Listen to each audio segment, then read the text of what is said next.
when we talk about fundraising, it's about getting resources and assets, specifically financial resources, to be able to support the programs and the projects that you run in your organization. It's the difference between fundraising and resource mobilization. And I think it's fair to say it's more or less the same thing. It's just that when you talk about resource mobilization, it is broader, not only focused on the financial aspect of getting resources, but it also looks at other factors. For example, you need volunteers to be able to engage in your project. That's a human resource. You need materials, for example, to build a facility in your community. So people come together and give, contributions and donations, say of cement and sand. Someone else is able to give you wood. So, just getting those resources together. But I think the bottom line is the same. It is that you're getting resources together in order to achieve a program or a project in your organization. And so one of the key things, we have probably experienced is that fundraising is a combined effort. Definitely, as the senior management of an organization, most of the time, that is the team that is really equipped and that has the responsibility to make sure they get resources and to make sure they get funding so that the organization can continue with its activities and its engagement. In some cases, you can choose to get a consultant who is keen to lead the fundraising efforts of your organization, or partnership engagement and partnership fundraising in collaboration with other organizations. I felt it's very important to refer to this at the first slide, whereby we say fundraising is not about money. Fundraising is not about the resources you get, but rather fundraising is about the relationships that you are able to build as an institution. It's important that you assess your current efforts and you identify the needs of your organization. How do you identify the needs of your organization? There's a reason why we started with the theory of change, and then we looked at your annual plan. And the reason for that is the theory of change enables you to be able to map out the journey of your organization. What do you intend to solve? What's your problem? How are you solving it? What's your solution? How are you monitoring? What's your output? What's your outcome? And eventually, what's the impact you intend to have? After the theory of change, we looked at your annual plan and your multi-annual plan. So, when we're talking about your organization's identity, it's very clear. The other thing is your infrastructure. What that looks at is, number one, your board. I think we all know, what is needed mostly when we're writing proposals. But in terms of your board, do you have an effective board in place? When it comes to your administration, someone as simple as a finance officer who is able to account for every funding that you receive. And then the last one is your program. Again, takes us back to a multi-annual plan where you outlined your programs very clearly. So it's important that you continue to engage in the programs that you mentioned. So that's in terms of your administration. The other aspect is your documentation. Your financial details, like I mentioned, when it comes to taxation, be right with your country, when it comes to your budget, just have your financial documents in order. When it comes to procurement, your policies. I want to go through a few questions, and I need you to just reflect personally as an organization in answering these questions. So the first question I would ask is, what is your current standing with fundraising? Number two, what are the current active donor relations that you have? And then look at what is your success story with fundraising. Who are you targeting for fundraising? And right after this slide, we look at the different types of organizations and funders and ways to get resourcing for your organization. What will our approach be? Again, coming to your work plan, what's your approach? Are you just randomly identifying calls for proposal online, throwing out your application? So what's your approach exactly? How much do you plan to raise in year one, in year two, in year three? Does your fundraising strategy align with your strategic plan and what you intend to do as an organization? A fundraising proposal is a document where you're really able to talk about yourself, what you intend to achieve, and how you intend to achieve it. And so it's very important that you're aware of your strengths and your weaknesses when you're reviewing a proposal. And, in a proposal, number one, you give a promise that you can deliver on what is needed. You give a promise that you can deliver on what you agree upon. And then it's also just a request where you're saying, give us this money so that we can achieve this particular thing. And then in a way that we don't usually see it is that a proposal is a persuasion. What makes you stand out from the thousands, for example, of applications that are sent? It's also important to understand what kind of proposals are there. When they talk about unsolicited, it means you as an organization, you've been able to see this opportunity and you just decide to write your proposal to share what you do and see if you can be able to get the funding. But the organizations that have proposal timelines and they actually ask you, they actually tell you, our proposal, we are receiving proposals from period X, period Y. So it's very important. If it's a solicited project proposal, look at the timeline. Number one, you make your application after the deadline. I think that's one rule we all know. That definitely would go through. So it's very important that you look at the timeline to make sure you submit your proposal at the right time. The other thing is they're usually very, very specific. They're very specific towards a certain sector. Again, I can't repeat this enough. If you don't feel confident, if you don't feel confident in delivering on the project that they're talking about, I think it's best to just proceed and look for another opportunity where you'd stand a higher chance of consideration. And then the other, so that's on the solicited project proposals.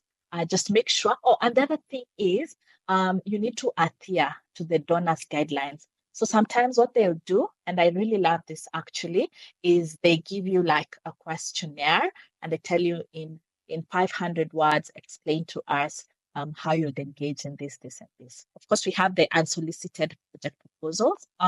So this is the proposals that is initiated by organization to address a critical need in your community. So you come across that very quickly. You're able to write your proposal and share it with donor. And then also sometimes in terms of unsolicited project proposal, again, even we talked about the corporate fundraising. You've been able to see a certain company really does great work in the community, or they don't do any great work in the community, and you're probably thinking, how is it you can be able to liaise with them and work with them to support your cause? You can share with them a project proposal on the same and start the conversation. And then we have informal proposals. Sometimes the organizations who just ask you for a 2-pager, for example, to share about what you do. Supplemental, you can share a supplemental project proposal. So this is given to an existing funder who is supporting an ongoing project, and you want to request something of them. So you can be able to share this proposal. With all that background, one of the key things that is coming out is being a successful fundraiser. Number one is work. It's work in terms of your organization. It's work in terms of your personnel. It's work in terms of your dedication. Dedication because number one, even to know all these proposals, the question I would ask on an individual level to each and every one of you. Do you know which calls are open? Do you know which calls for proposals are open right now? Do you know throughout the year when different calls open, when different? Number 2, have you identified organizations that can fund you? See, who do they support in your region? Who do they support in your country? Look, social media, again, I cannot re-emphasize. Engagements, activities which take place, they're always posted on social media.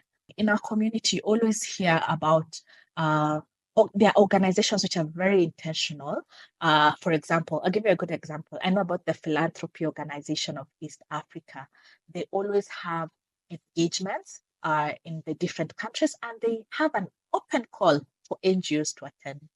How many of these are you attending? The conferences on your subject area, whether it's healthcare, whether it's education, whether it's agriculture, how many of those are you attending to create the visibility about your organization? And it's not just about attending, but there's something we say, being hawk-eyed. You're there.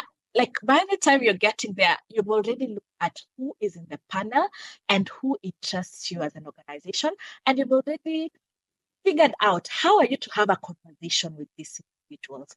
So it's very intentional. The question is, what are the elements of a fundraising proposal? Just to acknowledge, there are organizations that will give you the format of how they want the proposals done, but there are others where they tell you, they just outline to you, these are the areas we need you to cover, and we hope you can be able to achieve 1, 2, 3, 4, 5, and that's in. So it's for you to be able to develop your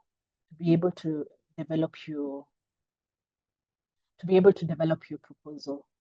And so the first aspect of it is executive summary, organizational description, project background, and your problem statement, goals, and objectives are all outlined in the annual plan. So I think we cannot downplay that. Your annual plan again, and later in the year, you'll realize one of the things we'll be looking at is how to review our annual plan after the programs and the projects that we're able to run. How is it you can be able to update them? But when your annual plan is right, it becomes very easy filling your proposal. And then the other thing now, depending on the call, it becomes project specific. So you look at your beneficiary, you look at your methodology. How do you intend to carry out the project? Who's your target group? Where will you be? What will you do? When will you do it? How will you do it? What do you need to do that? That looks at your project methodology. And then the final bit of it is the budget. And the budget looks at the financial resources specific to this project.